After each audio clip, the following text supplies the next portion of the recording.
सोचिए आप ऐसी दवाई बनाने के करीब हों जो एक डेडली डिजीज से पूरी दुनिया को बचा सकती है।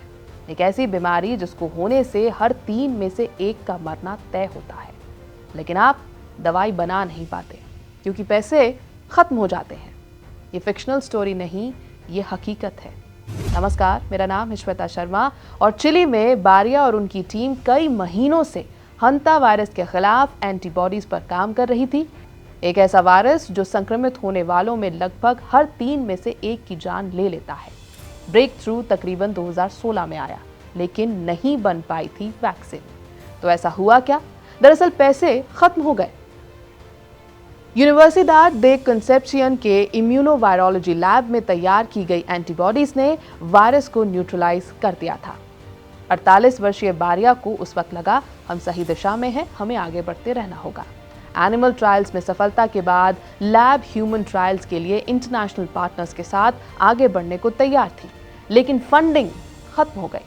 अब वही हंता वायरस स्ट्रेन जो इंसानों के बीच फैलने वाला इकलौता स्ट्रेन माना जाता है, ग्लोबल अटेंशन में है।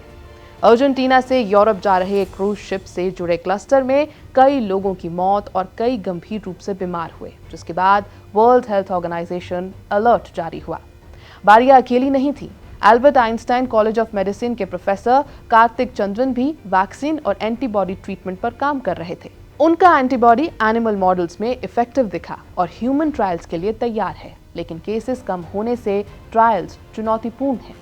चिली में 2026 में अब तक 39 केसेस और 13 मौतें दर्ज हुई, जबकि अर्जेंटीना में 42 इन्फेक्शन सामने आए। एमवी हॉन्डियस क्रूज आउटब्रेक का सोर्स अभी अनक्लियर है। बारिया की टीम ने 2014 से सर्वाइवर्स के ब्लड सैंपल्स पर रिसर्च शुरू की थी।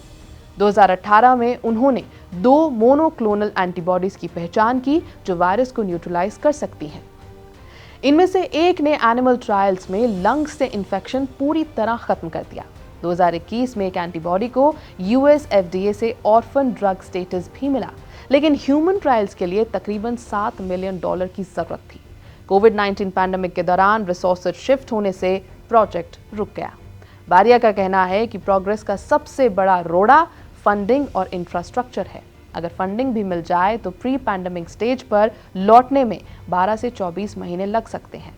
आज भी हंता वायरस लार्जली ओवरलुक्ड है क्योंकि ये रेयर है और जियोग्राफिकली लिमिटेड है, लेकिन क्रूज आउटब्रेक ने इसकी सीरियसनेस को लेकर फिर से चिंता जरूर जताई है। इस बीमारी के शुरुआती सिम्टम्स फ्लू जैसे होते हैं, फीवर, फटीग, मसल पेन, लेकिन सीवियर केसेस में लंग्स में फ्लूइड भरने से रेस्पिरेटरी फेलियर हो सकता है, जिसके लिए ICU केयर जरूरी होती है।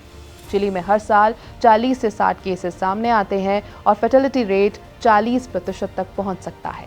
अभी तक इसका कोई स्पेसिफिक ट्रीटमेंट नहीं है, हालांकि अर्ली डायग्नोसिस और टाइमली केयर से सर्वाइवल चांसेस बेहतर हो जाते हैं। यह है BP लाइव। मेरा नाम है श्वेता शर्मा।